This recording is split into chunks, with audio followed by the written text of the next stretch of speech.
میں سمجھتا ہوں کہ تمہیں پھر کہیں ادھر ادھر منہ مارنے کی ضرورت نہیں، معرفت خداوندی اسی سے حاصل ہو جائے گی۔ غور و فکر کرو، تمہیں اسی سے اللہ رب العزت کی معرفت حاصل ہو جائے گی، کوئی تو ہے خالق۔ امام اعظم ابو حنیفہ رحمۃ اللہ تعالی علیہ کے پاس ایک دہریہ، اس زمانے کے بھی جو ایتھیسٹ ہوتے ہیں، ایتھیسٹ سمجھتے ہیں، ایک نیا یہ چلا ہوا، نیا نہیں ہے پرانے ہی ہے، نام نیا لگتا ہے، ملحد ہیں یہ، ایتھیزم۔ بہت سارے لوگ وہ اپنے دین، اپنا ریلیجین کے جگہ پر یہ لکھتے ہیں، آپ دیکھ لینا ان کو، ایتھیزم۔ آپ مسلم لکھتے ہیں، کچھ لوگ ہندوازم لکھتے ہیں، کچھ لوگ کرسچینٹی کہتے ہیں، کچھ جیوز ہوتے ہیں، لیکن کچھ ہیں جو ایتھیزم، ایتھیسٹ ہیں۔ ایتھیسٹ کا مطلب کوئی خدا نہیں، کوئی دین نہیں، کوئی مذہب نہیں۔ یہ بیچارے آوارہ لوگ ہیں، یہ لاوارث لوگ ہیں جو اس طرح سے کہہ رہے ہیں۔ اب ان کی بات میں آپ کو بتاؤں، ایتھیزم، اس طرح کا ایک ایتھیسٹ امام اعظم ابو حنیفہ کے پاس آیا، اس نے کہا خدا ہے؟ تم بار بار خدا کی بات کرتے ہو، مجھے تو نہیں لگتا، کوئی نہیں ہے، اگر ہے تو دکھتا کیوں نہیں؟ بہت ساری چیزیں ہیں ایسی، آپ نے سمجھایا، جو دکھتی نہیں لیکن ہے، بہت ساری چیزیں ہیں۔ اس نے کہا ایسی کوئی چیز نہیں ہے جو ہے اور دکھتی نہیں۔ آپ نے اس کو ایک تماچا لگایا، ڈھیلا اٹھا کر کے مار دیا۔ اس نے کہا میں سوال کیا، تم نے مار دیا۔ کہا کیا ہوا مارا؟ کہا درد ہو رہا ہے۔ کہاں ہے درد؟ ہو رہا ہے، دکھتا نہیں ہے لیکن احساس ہے۔ بہت ساری چیزیں ایسی ہیں جو دکھتی نہیں ہے لیکن ہے، ان کا وجود ہے۔ بہرحال آپ نے اس کو جواب کیا دیا؟ کہا سنو، میرے ساتھ آج ایک بڑا عجیب واقعہ پیش آیا۔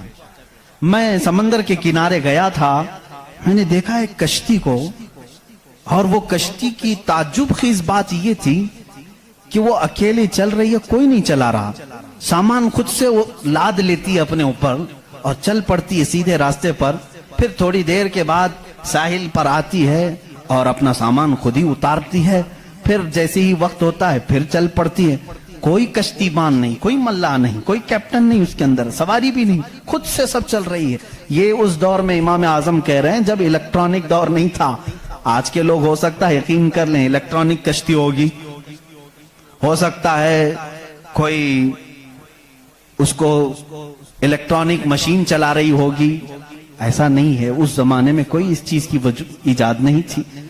اس نے کہا کیا پاگل پن کی باتیں کر رہے ہو، کس کو بنا رہے ہو تم؟ کیا ایسی کوئی کشتی ہے جو خود سے سامان بھی اتارتی ہے اور چڑھا بھی لیتی ہے اور چلنے بھی لگ جاتی ہے؟ امام اعظم ابو حنیفہ رحمۃ اللہ علیہ نے فرمایا اتنا تیرا دماغ چلتا ہے کہ کوئی کشتی سمندر پر بغیر چلانے والے کے نہیں چلتی۔ یہ پورے دن اور رات کا نظام اور لوگوں کی موت و حیات کا نظام، زمین سے پودوں کو نکالنے کا نظام، برابر وقت پہ موسم کے آنے کا نظام بغیر کسی کے چلائے کیسے چل سکتا ہے؟ کبھی اس میں تاخیر تم نے دیکھی؟ کبھی تم نے یہ دیکھا کہ رات ہوئی نہیں؟ کبھی تم نے دیکھا کہ دن ہوا ہی نہیں؟ وہ اپنے وقتوں پر ساری چیزیں چلا رہا ہے۔ عزیزان گرامی، ان تمام چیزوں میں ایک نشانی ہے اس کے وجود کی۔ اسی لیے اللہ رب العزت نے سورہ اخلاص میں یوں فرمایا قل هو اللہ احد، اے محبوب آپ فرما دے وہ اللہ ایک ہے۔ اب ایک ہونے کی نشانیاں بھی بہت ہیں، ایک ہونے کی نشانیاں بھی بہت ہیں۔ ہم بچپن میں پڑھتے تھے، ہمارے پاس ایک ہمارے والد کتاب پڑھاتے تھے، اس میں ایک سوال ایک بوڑھی عورت سے کسی نے کیا تھا کہ بڑی بھی تم نے اللہ کو ایک مانا ہے؟ کہا ہاں بالکل۔ وہ چرخہ سیلتی تھی، چرخہ جس میں کپڑے سلے جاتے ہیں۔ مولوی صاحب نے پوچھا کیا دلیل ہے کہ کوئی نظام کو چلا رہا ہے، کوئی ہے خدا؟ اس نے کہا میری مشین یہ سب سے بڑی دلیل ہے میرے لیے۔ کہا کیسے؟ کہا یہ جو چکر کاٹتی ہے مشین، جب تک میں پاؤں ہلاتی نہیں یہ چرخہ چلتا نہیں۔ یہ نظام شمسی پورا بغیر کسی کے چلائے کیسے نہیں چلتا؟ کہا اچھا ٹھیک ہے، بڑی عقل مند عورت ہے، مشین کو ہی اللہ کی نشانی سمجھ لیا تو نے۔ اس عورت سے انہوں نے دوسرا سوال کیا، اچھا چلو ٹھیک ہے کوئی تو ہے چلانے والا، یہ کیوں کہتی ہو کہ وہ ایک ہی ہے؟ کہا چلو ٹھیک ہے اس کی بھی نشانی میری یہ مشین ہے، اس کی نشانی بھی میری یہ مشین ہے۔ کہا کیسے؟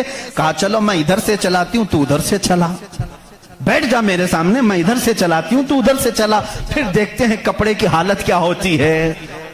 کپڑا جو ہے ہو سکتا ہے لیڈیز کی بجائے جینز کا ہو جائے، جینز کی بجائے لیڈیز کا ہو جائے، کچھ کا کچھ بن جائے۔ کیوں؟ انہوں نے کہا بات تو صحیح ہے، اس بوڑھی عورت نے کہا میں نے اپنے چرخے سے ہی یہ دین سیکھا کہ اگر کائنات میں ایک کے بجائے دوسرا ہوتا تو جھگڑے ہو جاتے. ایک خدا کہتا میں بارش برساؤں گا, دوسرا کہتا نہیں میں دھوپ ڈالوں گا, تیسرا کہتا نہیں میں ٹھنڈی لاؤں گا. ان کے جھگڑوں میں پھر کائنات کا نظام درہم برہم ہو جاتا. لیکن نظام برابر چل رہا ہے. اس بات کی دلالت ہے کہ چلانے والے دو نہیں ایک ہی ہیں.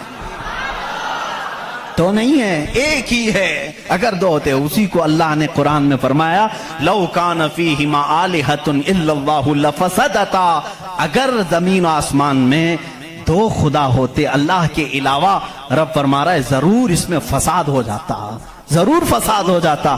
اس لیے کہ ایک جو عقل سے ہمارے درمیان ہم نے دیکھا ہے جو چلا سکتا ہے, وہ دو لوگ نہیں چلاتے. دو لوگوں کی ذہنیت الگ ہو جاتی.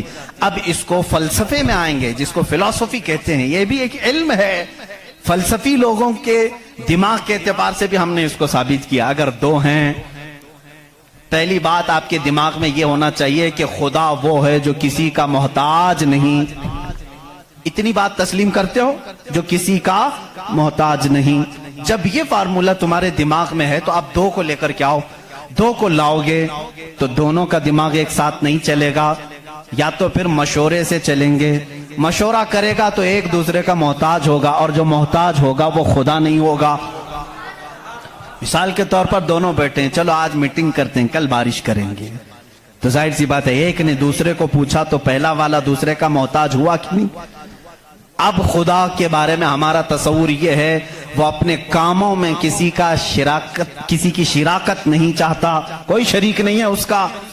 اب اگر شریک ہو گیا تو اس کی فضیلت کہاں ہے؟ ایک ہونے میں جو فضیلت ہے وہ دو میں ہے نہیں. ایک ہونے میں جو فضیلت ہے وہ دو میں ہے نہیں. اسی لیے ہم لاکھوں کروڑوں کے سامنے سر جھکانے والوں سے کہتے ہیں مان لو ایک ہی کو تسلیم کرو. اس لیے کہ جتنے ادیان ہیں دنیا میں تقریباً سب کے ہاں ایک تصور ہے خدا کا تصور. ایتھیزم کو چھوڑ کر کے میں باقی سب کی بات کروں, ہندوؤں کے نظریات میں بھی خدا کا تصور ہے, کوئی تو ہے, ایک بھگوان کے کچھ بھی نام لیں. عیسائیوں کے مذہب میں یہی ہمارے رب ذوالجلال کا تصور ہے, خدا کا وہ بھی یقین کرتے ہیں. یہودی بھی خدا کو مانتے ہیں, سکھوں کے ہاں بھی ہے. تقریباً دنیا میں جو بھی ریلیجیس ہے, کسی مذہب کو مانتا ہے, ان سب مذہبوں میں خدا کا تصور ہے. لیکن اب یہ جھگڑا ہے کہ ماننے میں کون خدا ہے کون نہیں ہے.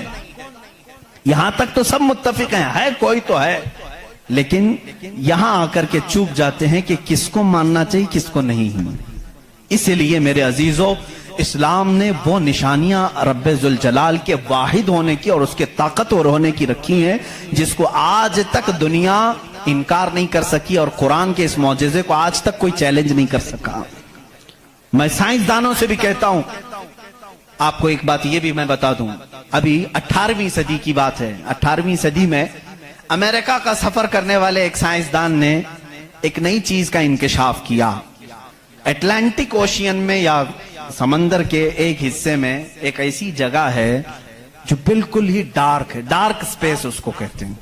یعنی وہاں روشنی بالکل نہیں, سورج کی ایک کرن بھی وہاں نہیں آتی, اتنی وہاں تاریکی ہے. یہ کب؟ 18ویں صدی میں, یعنی آج سے 200 سال پہلے کی بات ہے.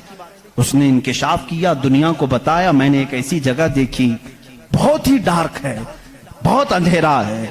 وہ جب واپس آیا تو علماء ربانیین نے سورہ نور کی قرآنی آیتیں پڑھی. اللہ فرماتا ہے کہ اذا اخرج یدہ لم یکد یراہ ومن لم یجعل اللہ لہ نورا فما لہ من نور. اللہ فرماتا ہے ہم نے کائنات میں ایک ایسی جگہ رکھی ہے کہ اس پہ اندھیریوں پر اندھیریاں ہیں, اگر تم ہاتھ بھی نکالو گے تو ہاتھ بھی نظر نہیں آئے گا, ہاتھ بھی نظر نہیں آئے گا. یہ کہاں کا؟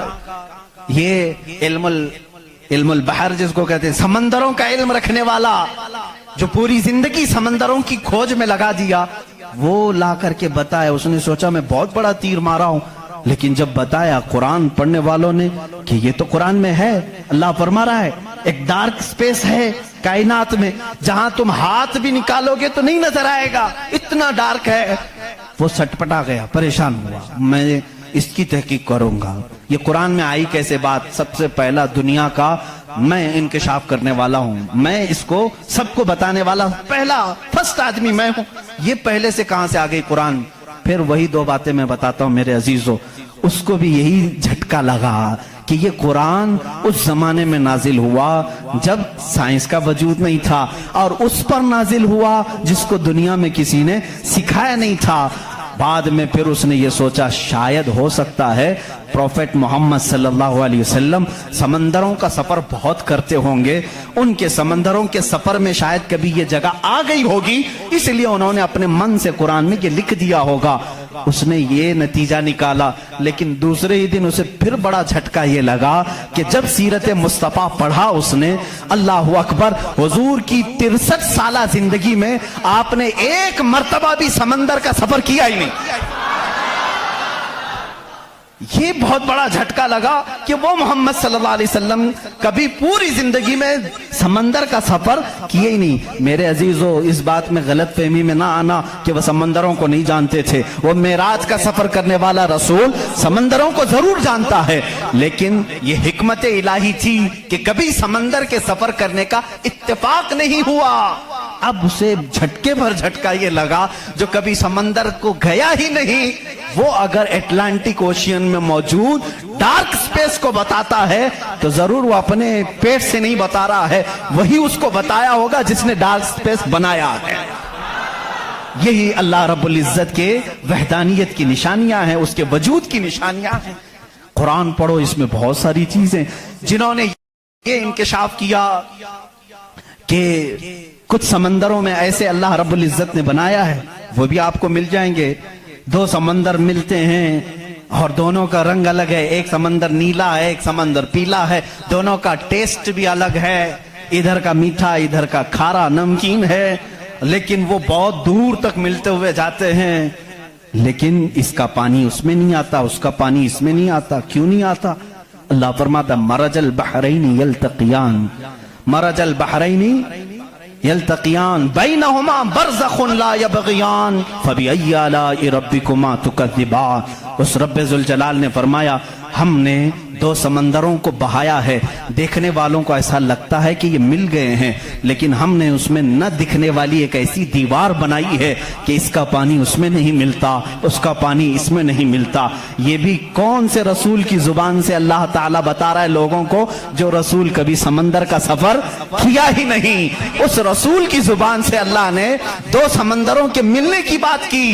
سائنسدانوں, اب تو تمہیں ماننا ہی چاہیے کہ قرآن رسول کا اپنا بیان کیا ہوا کلام نہیں ہے, اسی کا یہ کلام ہے جس نے سمندروں کو اس طرح پیدا کیا. کائنات میں بہت ساری چیزیں ہیں میرے عزیزو. قرآن اللہ رب العزت کا یہ کلام اتنی ہی نہیں, یہ تو بڑی بڑی نشانیاں میں نے کہا. اگر اس کی معرفت, اس کی کھوج میں لگ جاؤ گے تو زندگی تمام ہو جائے گی. میں تو کہتا ہوں اللہ نے ایک بات یہ بھی فرمائی ہے تمہارے لیے, وَفِي أَنفُسِكُمْ أَفَلَا تُبْصِرُونَ. اللہ فرما رہا ہے تم ادھر ادھر نشانیاں ڈھونڈ رہے ہو, ہم نے تمہاری ذات میں اپنی نشانیاں رکھی ہیں, تم نہیں دیکھتے؟ تمہاری ذات میں ہماری نشانیاں ہیں, تم نہیں دیکھتے؟ اتنی نشانیاں ہیں, اس کے لیے آپ کو کئی علوم پڑھنے کی ضرورت ہے. ظاہر سی بات ہے انسان کے ایک ایک پارٹ پر جو ریسرچ کرتا ہے وہ اپنے وقت کا ایک بڑا ڈاکٹر بنتا ہے. خالی صرف دل پر جس نے ریسرچ کیا وہ کارڈیالوجی ہے, جو صرف کڈنی پر ریسرچ کیا وہ نیفرولوجی ہے, اور جو صرف رگوں کو دیکھا ہے وہ نیورولوجی ہے. پارٹ پارٹ پر انہوں نے پوری زندگیاں ختم کی. پورے انسان کو پڑھا کس نے؟ آج کون پڑھا ہے؟ اسی لیے امام اعظم ابو حنیفہ رحمۃ اللہ علیہ نے فرمایا من عرف نفسہ فقد عرف ربہ. جس نے صرف اپنی ذات کو پہچان لیا وہ اپنے رب کو پہچان لے گا. تمہارے جسم میں جس طرح کی چیزیں اللہ نے بنائی, ڈاکٹر سے جا کر کے پوچھو کہ ہمارے جسم کے اندر کا جو نظام ہے, ایک بار جو نس کٹ گئی 1000 ڈاکٹر مل کر کے وہ نس نہیں قائم کر پاتے. یہ رگوں کا سلسلہ ایسا ہے. اور فرمایا گیا بلکہ تحقیقات بتاتی ہیں ہمارے جسم کے اندر موجود یہ نسوں کو, رگوں کو نکال کر کے اگر بچھا دیا جائے کئی 1000 کلومیٹر لمبی ہو جائیں گی.